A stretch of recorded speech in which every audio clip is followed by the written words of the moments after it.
केंद्रीय गृह मंत्री अमित शाह का एक बयान सुर्खियों में है। दरअसल अहमदाबाद में रविवार को एक कार्यक्रम के दौरान अमित शाह ने कहा कि 2/3 बहुमत से बिहार में एनडीए की सरकार बनी है और राहुल बाबा अभी भी ईवीएम और वोटर लिस्ट को दोष दे रहे हैं।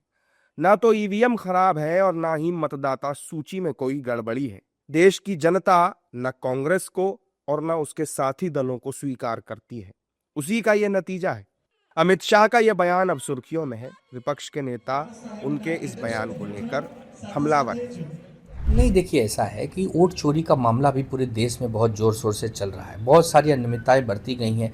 एक वोटर लिस्ट में फर्जीवाड़ा, एक ही नाम के 10 चेहरे, एक ही घर में 500 लोगों का एड्रेस, ये सब चीज़ें तो आ ही रही हैं। ईवीएम की भी कभी कभी गड़बड़ी की शिकायतें आती रहती हैं।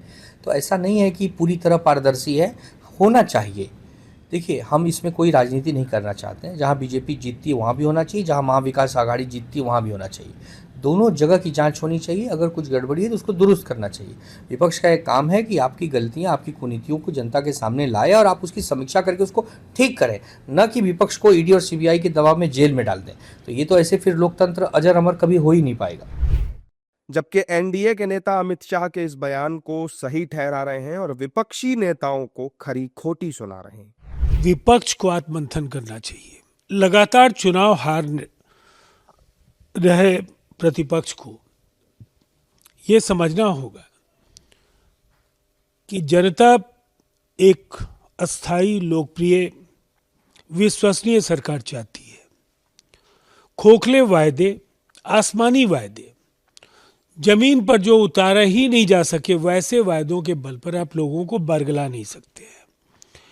और गलतियों से अगर कोई पार्टी या गठबंधन सबक नहीं सीखे तो फिर पश्चिम बंगाल ही क्यों, देश में जहां भी चुनाव होंगे, विपक्ष की करारी हार के लिए उन्हें तैयार रहना चाहिए। अमित शाह ने आगामी विधानसभा चुनावों को लेकर बड़ा दावा किया था। उन्होंने कहा था कि एनडीए बंगाल और तमिलनाडु में होने वाले चुनावों में बड़ी जीत दर्ज करेगी। अब अमित शाह का यह बयान चर्चाओं में है और विपक्षी नेता उनको लेकर नाराजगी जाहिर कर रहे हैं।